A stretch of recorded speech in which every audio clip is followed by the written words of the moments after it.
Welcome to Pop News, your favorite weekly show where we talk about pop culture news while eating popcorn. My name is Natalia. And I'm Kinga. And today we have all things Netflix for you, so it's going to be a very exciting episode. Very, very exciting. So with new releases coming every month and with big success of Queer Eye, Netflix original reality show from last month, we have some new really interesting things coming this month. Indeed, and the first one is Flint Town, which I don't know, have you watched it at all? No, I actually never heard about this. So it came out last Friday and it's about Flint, Michigan, and their issues with their law enforcement. It's kind of like a true crime documentary, so a lot of people are already comparing it to Making a Murderer, so I am excited. I really like this one, so I'm actually like this thing. Yeah. Give it a go. I watched one episode so far. It's good. I should definitely give it a go. We also have a few movies coming up straight to Netflix, which is Jungle Book and Guardians of Galaxy. So if you liked watching them in the cinema and if you still want to rewatch them, make sure to go on Netflix and just search for them. And David Letterman's chat show, My Next Guest Needs No Introduction, is back with a very special episode this week, just in time for International Women's Day.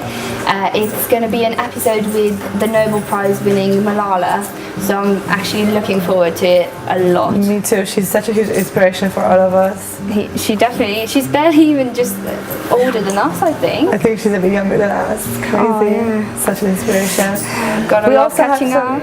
We also have some exciting things like new 7th season of Jessica Jones coming up this month, as well as the end of 2nd season of Riverdale. There are 2 more episodes which will roll this month, and I'm not that excited about this one. I must admit I'm not either. I loved the first season.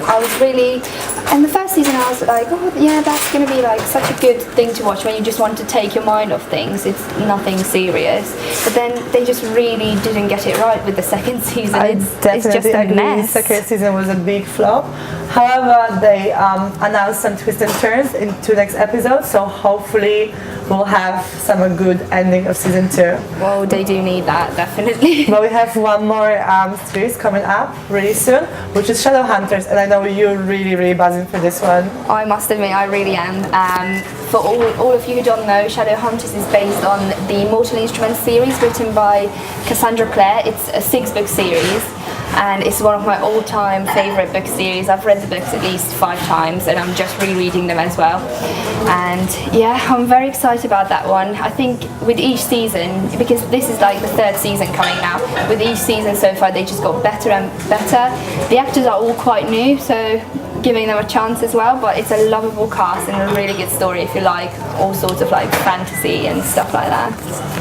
That's great. And then in the other news, Oscars were just a few days ago, and actually one of the Netflix original documentaries won an Oscar for the best documentary, and we're really excited to announce and congratulate for Icarus. Yeah, Icarus won Best Documentary Feature, which is actually a huge thing for Netflix, and Brian Fogel, the creator, who in his acceptance speech said, "We hope Icarus is a wake-up call, yes, about Russia, but more than that, about the importance of telling the truth," because obviously he has stumbled upon quite a big doping scandal there. So yeah, it is a serious topic that he's actually managed to find out. Yeah, I think it's really important with documentaries to not try to just push the story, but make sure to tell, like to show the truth is the most important. It kind of reminds me of Super Size Me mixed with Exit from the Gift Shop made by Banksy. It's kind of like the mixture between those two in a sports context. So if you haven't watched it, make sure to give it a go. It's a really good documentary. Definitely. And we've got a very special interview coming up for you as well. It's with Vincenzo Ferrara. We'll show you in a second. He is the creator of The Blake, and I'm not going to spoil anymore. Let's watch the interview with Vincenzo. Ferrara. I'm a journalist now for the BBC and for a car magazine. Okay, so tell me more about your Netflix documentary. My second year work experience, I went to the New York Times, and one of the editors there had then moved to Netflix, essentially. And I'd met him only very briefly, but he'd remembered my name. And when I spoke to him, I kind of told him what the idea was, told him that this is, the access I'd got. I'd managed to go and get all the access I needed. I'd written out the story exactly how I wanted it. And he went, "We'd like to fund that. It won't be your completely your film in terms of, you know, we're going to use our directors with you, we're going to give you our cast and crew, and we're going to have to work around our schedule. Yeah. But would you be up for that? And I was like, you can't really say no to that. It then went out in America in October this year. It was called Blake. So it's all about a spy called George Blake, who was like a counter agent. He was a Dutch English spy who worked for the Russians in the kind of Cold War. Oh wow. Yeah, and he got the longest prison sentence ever in the UK, ever at that point in time. And some peace activists who were against nuclear war broke him out of jail, and everyone thought it was the Russians. And then he was in London for like 3 months, just kind of hidden in housing. But everyone thought he'd gone back to Russia because the Russians would have got him straight back. Yeah, and he went back. Anyway, I managed to contact him. I managed to contact his family, the only remaining survivor of the people who broke him out, his lawyers, who were still alive, luckily. And I managed to get all of them to kind of talk to me. I spoke to the Russian press office, managed to go over to Russia and go into their archives. Yeah, and then, when he's 97 now, the spy himself, Blake, and he's deaf and blind. But when he dies, it'll be shown here on Netflix. But his family didn't give rights till he dies. His family have given us rights, but Russian authorities haven't given us rights till he dies to show it on Netflix here.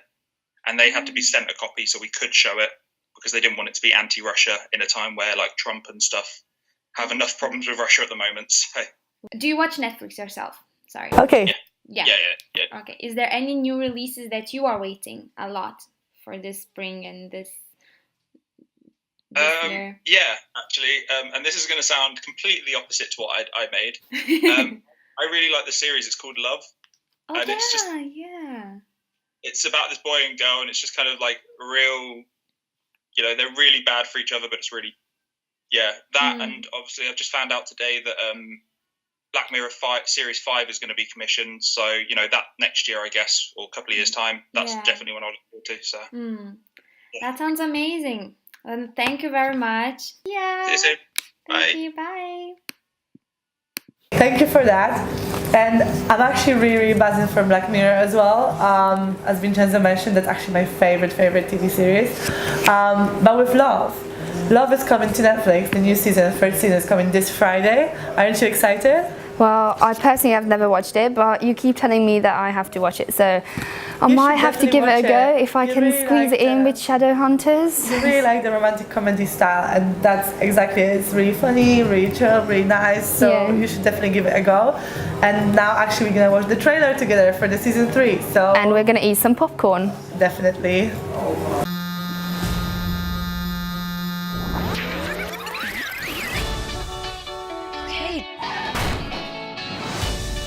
So there's this guy that I like. How old are you? Do I seem like I'm 12 years old right now? You're like a 40-year-old, 12-year-old. You're a man. You're like a man. Watch this. She seems complex. You guys like a couple? We're a couple of something. Yeah. That is the least sexy thing I've ever heard. I told Gus that I didn't want to date for a year, and then we had sex in my car. You're a sex addict, right? Is that bad? I feel very mummish right now giving you advice from my bed like this. Stop having sex.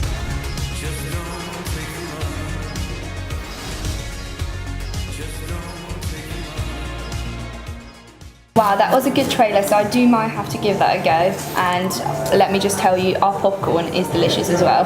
I told you, and it's actually so good. But yeah, that's sadly the end. All we have time for today, and we would like to thank the Big Comfy Bookshop at Fargo Village for having us today. Look at our amazing setup. It's really cute, isn't it? So It's been amazing. Come in, get yourself a book. Get yourself an amazing carrot cake, which I've had. It was amazing. Filming, and we shall see you next week. Thank you so much. Bye.